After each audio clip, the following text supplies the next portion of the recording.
శుభమస్తు కార్యక్రమంలో అదృష్ట జాతకం అంశానికి స్వాగతం.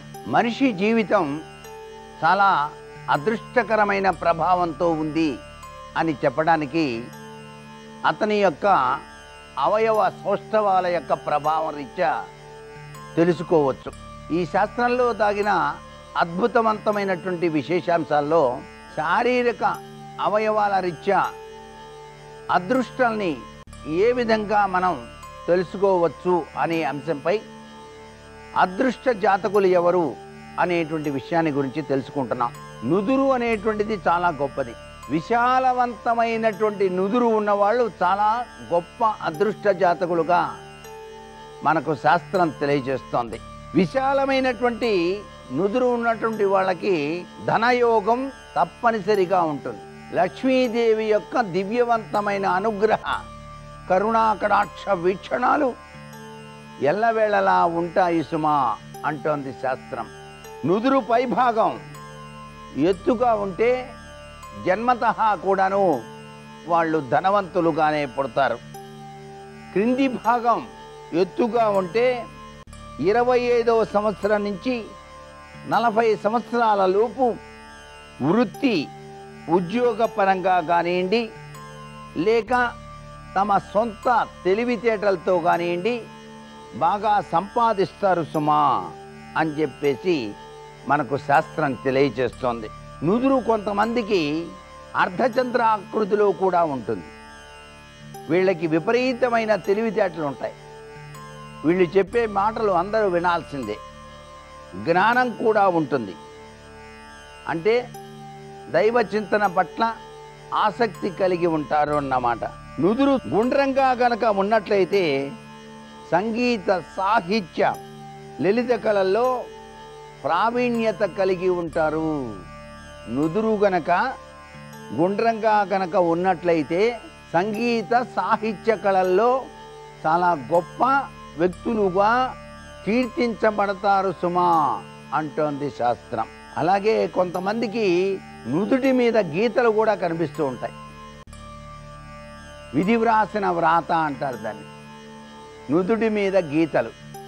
ఈ గీతల్ని బట్టి కూడాను వాళ్ళు ఎటువంటి అదృష్టవంతులు, ఎన్ని సంవత్సరాలు జీవితాన్ని గడుపుతారు, ఎన్ని సంవత్సరాల ఆయుర్దాయం ఉంటుందని కూడా చెప్తారు చాలామంది. నుదురును బట్టి వాళ్ళ యొక్క భవిష్యత్తును నిర్ణయం చేసి చెప్పేటువంటి వ్యక్తులు మన భారతీయ సంస్కృతిలో కోకొల్లలుగా ఉన్నారు.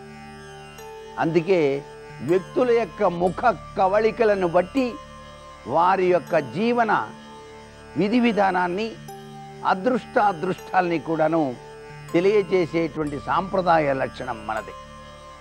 ఇక్కడ నుదుటి మీద గీతలు గనక 3 గనక ఉన్నట్లయితే వాళ్ళు దీర్ఘాయువుగా ఉంటారు.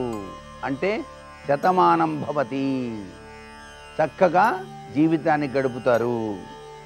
4 కంటే ఎక్కువగా కనుక కనిపిస్తూ ఉన్నట్లయితే వాళ్ళకి తప్పనిసరిగా రాజయోగం సిద్ధిస్తుంది. నుదుటి మీద 4 రేఖలు గనక ఎక్కువగా గనక ఉన్నట్లయితే వాళ్ళకి రాజయోగం సిద్ధించి తీరుతుంది సుమా అంటోంది శాస్త్రం. అయితే 3 నిలువు రేఖలు కూడా ఉంటాయి కొంతమందికి. అడ్డరేఖలే కాదు, నిలువుగా కూడా రేఖలు కనిపిస్తూ ఉంటాయి. చాలా అదృష్టవంతులుగా ఉంటారు నిలువు రేఖలు ఉన్నటువంటి వాళ్ళు. 3 నిలువు రేఖలు అలా గనక 3 నిలువు రేఖలు ఉంటే చాలా అదృష్టవంతులు. 3 కన్నా ఎక్కువ నిలువు గీతలు గనక ఉంటే చాలా దురదృష్టవంతులు అని చెప్పేసి కూడా శాస్త్రం తెలియజేస్తుంది. 3 కన్నా ఎక్కువ ఉండకూడదు నిలువు రేఖలు. అడ్డు రేఖలు ఎన్నైనా సరే ఉండవచ్చు. 4, 5 ఉండొచ్చు. 4 రేఖలు ఉంటేనే రాజయోగం. 4 కన్నా ఎక్కువ ఉంటే అత్యంత అభివృద్ధికరమైన ప్రభావం వచ్చి తీరుతుంది అన్నమాట. ఇంత గొప్ప విశేషం కేవలం నుదురు యొక్క ప్రభావం. నుదురు ఎట్లా ఉంటే ఏ విధమైనటువంటి ప్రభావాన్ని ఇస్తుంది, నుదుటి మీద రేఖలు ఏ విధంగా ఉంటే ఎటువంటి అదృష్ట జాతకుడుగా ఉంటాడు అనే విషయం గురించి ఇక్కడ బాగా అవగాహన చేసుకుంటున్నాం అన్నమాట. అలాగే నొసలకు పై భాగంలో నుదురు మీదుగా సమాంతరంగా చిన్నగా రేఖ గనక ఉంటే వాళ్ళకి దయాదాక్షిణ్యాలు, న్యాయ తత్వం ఎక్కువగా కలిగి ఉంటారు. మేధావులు కూడా అవుతారు. మేధావులు అవుతారు అంటే మేధాకారక సంపత్తితో వీళ్ళు అనేక మందికి మార్గదర్శకులుగా కూడా ఉంటారు. మార్గదర్శకులు అంటే ఏంటి? చక్కటి విషయాల్ని ప్రబోధం చేసేవాళ్ళు. ఈ గురువుల్లో 8 రకాల గురువులు ఉన్నారు కదా, వారిలో వీరు కూడా ఒక గురువుగా మాట్లాడతారు. చాలా గొప్ప సనాతన సంస్కృతి సంప్రదాయాన్ని ఆచరించే వాళ్ళుగా ఉంటారన్నమాట. అంతేకాకుండా నుదురు మీద ఎక్కువగా మడతలు, మెలికలు కనుక ఉన్నట్లయితే, నుదురు మధ్యకు దిగి ఉంటే దివ్య జ్ఞానం కలిగి ఉంటారు సుమా. దివ్య జ్ఞానం అంటే సాక్షాత్తు భగవద్ దర్శనానికి నాంది వాక్యం.